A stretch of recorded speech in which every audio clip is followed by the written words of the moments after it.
What had I done? Did I really just make a deal with my devil of a new boss?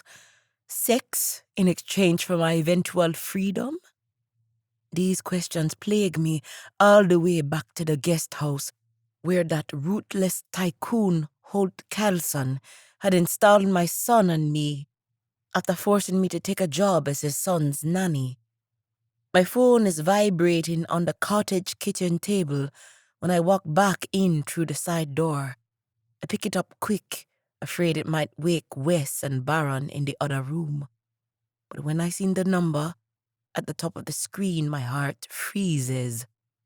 501, an Arkansas area code. And I remember the last time I took a call from that area code less than an hour after Holt left my home in a cab. "Here my son paid you a visit. That ain't part of our agreement, girlie."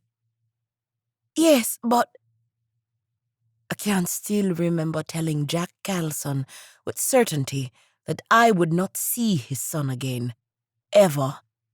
And I absolutely believed that would be the case until 2 weeks ago. But now someone is calling me for an Arkansas number again. I pick up with a smile. "Hello, this is Sylvie." "Hi, Sylvie. Kyle Drennan here, calling from the Arkansas Sun with a couple of questions about your recent move to Connecticut."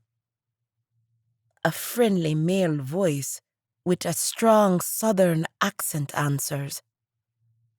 It is not Jack Calson. But my relief soon turns to confusion because I'm not sure why a reporter in Arkansas wants to know about my move back to Connecticut. What? "Is it true Holt Calson had you fired in order to force you to take a job as his son's nanny?" I frown, wondering aloud. How did you come by that story, Mr. Drennan? "Well, miss, that in itself is an interesting story. You see, my editor had me run a puff piece about Holt going on vacation with the same son who was recently all over the internet threatening to kill a bunch of people." I wince, because I don't recall the incident with anything near the cynicism this reporter has.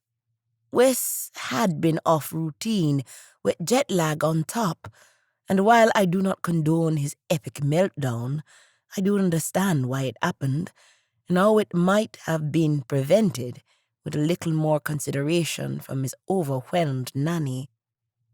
Anyway, seems I wasn't the only one annoyed by the PR gloss over, because when I called to confirm the story, an anonymous source told me Holt Calson only spent a few hours at the resort.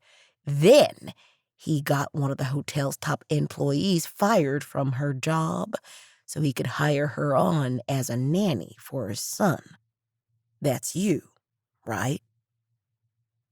This anonymous source, is he the one who gave you my number? I ask, even though I don't need to. I texted Arturo when I got my new phone, not to say goodbye, but to read a carefully worded farewell letter to the Tourmaline Kinder Club staff I had managed for over a year. "I tell you what," the reporter says. "how about you answer some of my questions and I'll answer some of yours?" My lips twist. Though the reporter's suspicions are spot on, I do not like the way he has spoken about Wes, a troubled little boy who is navigating through a lot of hard emotions right now. No comment, I decide after a moment of thought. "But no comment, I repeat, and this time I hang up before he can protest again. No matter how close the reporter is to the truth, I am no longer in the business of betraying Holt. I mean, look how bad everything blew up in my face the last time I did. A few minutes later, I poke my head into Baron's room and my heart squeezes a little at what I find.